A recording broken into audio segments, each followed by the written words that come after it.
Welcome back to the Musical Connections podcast from Music Celebration Week 2024. I'm Zach Snow. Joining me now on Next to Connect, she is one of the most positive people in the music sector that you'll ever meet.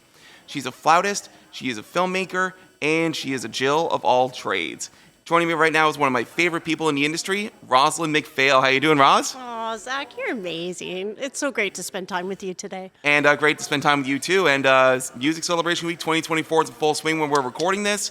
And this will air sometime in October and November, and we'll get to why that is the case. But, of course, how are things with you right now? Oh, things are fantastic. We're so lucky to be doing what we're doing, aren't we? Oh, yes. Yeah. And by the time this airs, I would have taken home another Media Person of the Year award, so exciting times on my end, too. So, Congratulations. well, thank you so much. And thank you so much for your endless positivity and support of my work. And if it weren't for people like you and also people like Rhonda Tolkien for continuing to, push me and making sure I stay on the right path and just being that positive influence no matter what mood I'm in, who knows where I'd be. So, Roz, you are a truly special person. My pleasure. Now, how are things with you these days, Roz? It's very exciting. I'm working on a new album called Push and Pull, and it's going to be my first piece of vinyl. So that's Oh, wow. a special moment for me in my career. That's wicked. So you're putting out vinyl. There's not going to be any CDs with this? No CDs. There is going to be a digital release, and we're going to do a waterfall release, meaning that we're going to release different singles throughout the year before we release the full album. And when will that be coming out? Oh gosh, next year, 2025, and we're going to start releasing the first single in November of 2024. So let's talk about that off the hop here. Tell me about that new song you're going to be putting out in November. Wow. Okay, so this is a really exciting moment for me. I never do cover songs, but this is actually a cover song, and it is by Jill Barber, one of my favorite singer-songwriters from Canada. Oh, wow. And she wrote an album. She released an album in 2004, so this is like way, way long ago. Oh, Jesus. And it was an EP called Oh Heart, and the song is called Imperfect Time. And I've always loved this song. It has stayed with me my entire life, through every breakup, through every hard moment, and I've always wanted to record it and create a different version for electronics, voice, omnichord, and flute. And I've done that, so that's going to be the first single that's going to be released, Imperfect Time. That is wicked. Now, you are a multi-talented musician. You say you played omnichord, you played the flute. I've pretty much known you for playing the flute, and you also incorporate dance into your performances. But I want to go back to where this all started, Roz. How did you get into music in the first place? Wow, that's a really interesting story. When I was younger, I was really sick with asthma and had to take like an oxygen machine to school. It's pretty bad, and we were trying to find natural ways to treat my asthma, and my grandmother had read an article in the newspaper about how playing wind instruments was really good for asthmatics to learn how to control their breathing better. Wow. And so there happened to be a flute teacher right down the street on Toronto Island where I grew up, and so we tried it. I didn't want to learn the flute. I wanted to learn the double bass. Wow. But I totally gravitated towards the flute once I started playing it. Picture you playing the double bass nowadays. Well, I've got a bass flute now. So, you say you had asthma. Of course, my brother has asthma himself. So, that's what you both shared in common. And last night at the Industry Awards, when we were recording this, you two had a great chat. Yeah, he's lovely. Oh my gosh, it was really great to meet him. And if not for him, I'd be going stir crazy when it comes to the podcast. Because trying to do this as a one-man show, I've done this for a long time now. Trying to set all this up myself is pretty brutal, but you kind of have a little bit of sense of pride saying, hey, I did it myself. Oh, totally. I can so relate to that, Zach, because when I'm doing audio-visual shows and going into the schools and also just festivals and the pressure of having to put the projector together and the screen together and the PA system together before you even get to do what you do, shining on the stage, it's a lot of work. Oh, for sure. Now, Yeah. how did you get into playing the flute? Because you said that the flute helped you out when it comes to dealing with your asthma. So, is there another underlying factor that made you want to play flute? Gosh, I was really inspired by 70s music. My dad had a great record collection, and so I'd be listening to flute a lot in reggae and the band Traffic. I loved John Barleycorn Must Die, and of course Jethro Tull, Ian Anderson. So those were the bigger sources of inspiration growing up. But really, I loved to perform. And the flute felt like the closest thing to my voice. So I started with classical flute training. And at the beginning, I really thought I was going to be a soloist in front of the orchestra. That was my big dream. Yeah, I know, right? And I did my training very seriously up until my master's degree. But I didn't finish my master's degree. I actually left halfway through and decided I was going to write my own songs instead. And it was a crazy journey getting to where I am now. I mean, a crazy journey. So what was this master's degree in, and when did you do this? Gosh, okay. Classical flute performance was the master's degree. It was at the University of Ottawa. And at first I went to University of Toronto for my undergrad, played in the Toronto Symphony Youth Orchestra, which was amazing, and then went to Ottawa. And gosh, this is dating me, but I guess that must have been I think it was 1999 when I was in Ottawa. I would have been 3 at the time. I love that. I'm making people feel old here today. You're definitely making me feel old. Yes. But of course, that was probably the best decision for you that you could have made because you decided to pursue music as a full-time career. Now, you are originally from Toronto Island from when I was doing research for this conversation. Yes. Tell me a little bit about Toronto Island because, I didn't know Toronto had an island named after it. Mm-hmm. It's a pretty great place. When you're in Toronto, you're going to have to go and visit. There's no stores, no cars. There's about 700 people that live there. And my whole family still lives over there. You take the boat. It's a 10-minute boat ferry ride from downtown Toronto to get to the island. And there's 2 main communities, but there's also an amusement park, tons of beaches. And it's like, as a kid growing up there, it was a little playground. I would pick wild strawberries and loved foraging for fiddleheads and just all different things. I was a real loner when I was a kid, so it was a good place to grow up. So how did music help you out when it comes to, getting you out of that, state of loneliness? That's a really great question. And, something that's been pretty prominent in my mind lately, why do we do what we do? And I think the main reason has always been to feel seen, celebrated, and heard. And it's interesting that it's been such a main focus of everything in my life is being on the stage. I feel seen, I feel celebrated, I feel heard. And now I feel like I give back too as a mentor and as a coach, helping others feel the same way. Yeah, and that's the coolest thing about you. You're a life coach. How did you get into that? That's something I've always been passionate about, but I fully embraced it during the pandemic when I had more time and when we were all surrounded, with our computers and trying to connect with people around the world online. And that's really when it started to come to be in a really powerful way. And now I wonder why I didn't do life coaching my entire life the way I do now, because it's just it fills me up with so much joy, and it's just an amazing opportunity to give. And you really embrace that too, and you really enjoy, helping people change their lives, basically. And I think it's something that you really pride yourself in. Yeah, I love it. I love watching people shine. As a life coach, we literally get to just be witness of people really embracing and remembering who they are and celebrating who they are. It's fabulous. Yeah. So what is it about St. John's that made you want to move here in the 2000s? I believe you moved here. So what made you choose St. John's as your place of residence? Yeah, that's a trip and a half in that story too. I'm full of stories. This is what this podcast is for, to tell stories.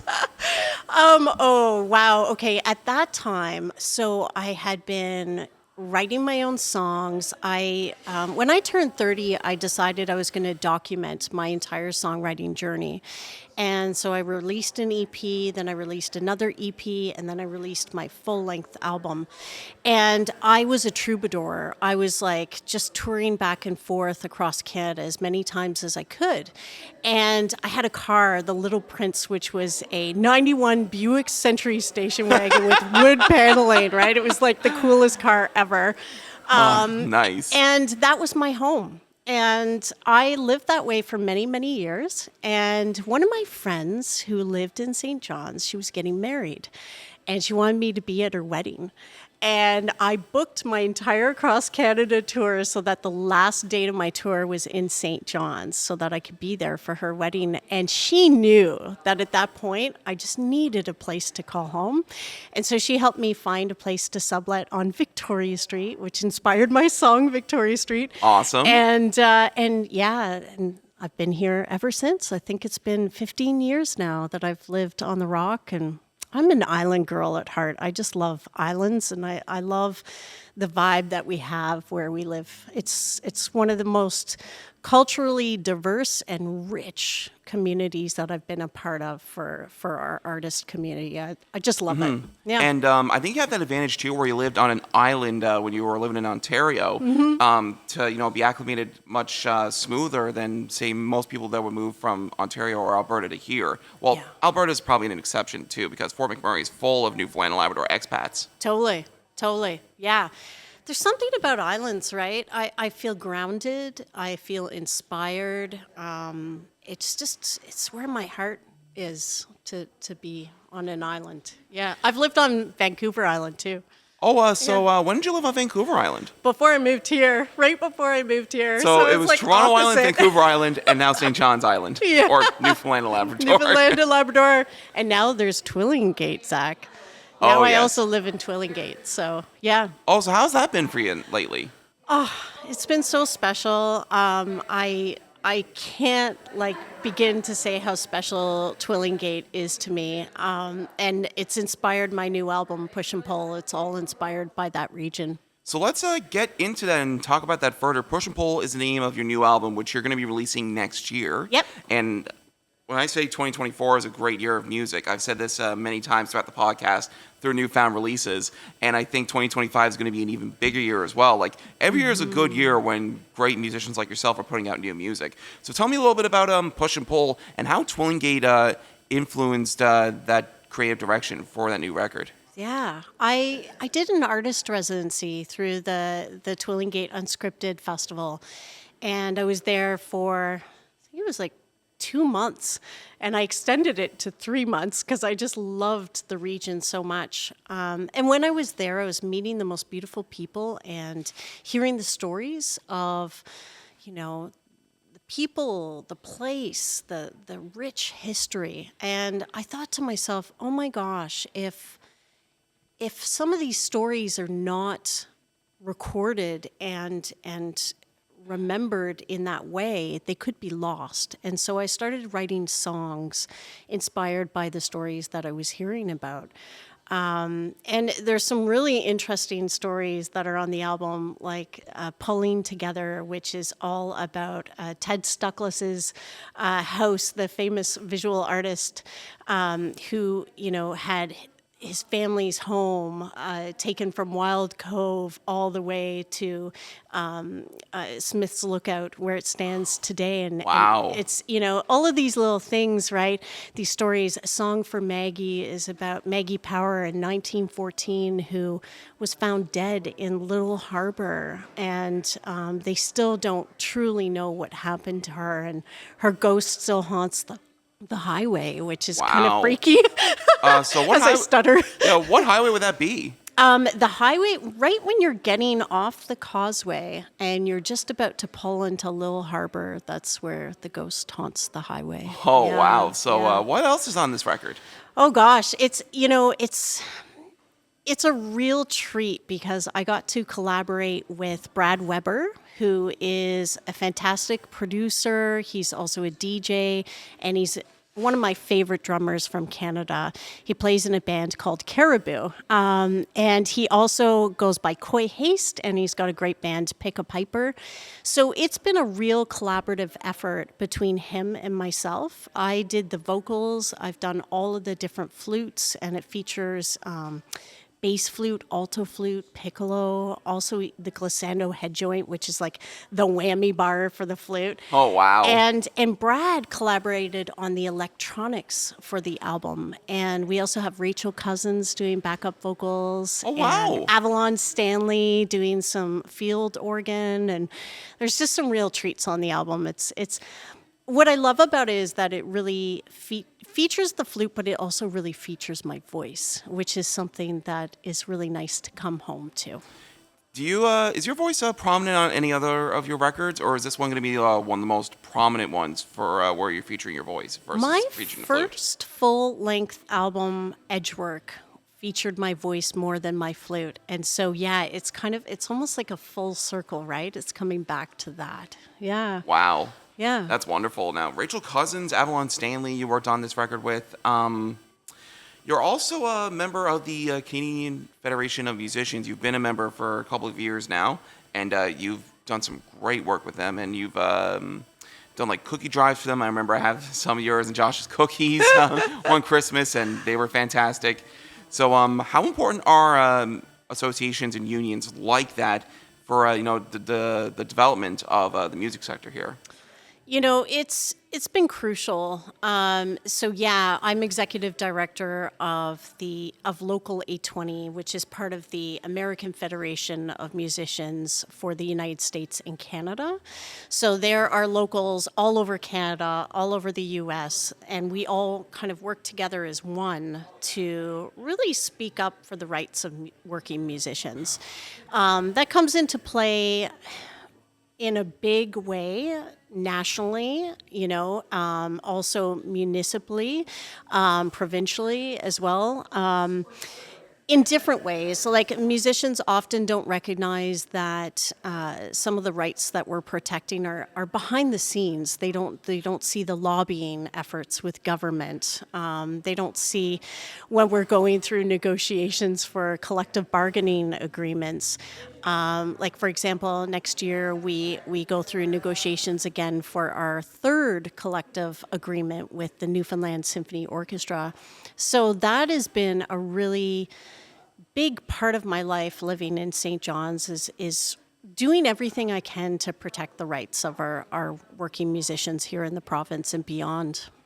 So what more do you think the government can do to help develop and cultivate our music sector? Whew. Always more funding. Always. Give us more money.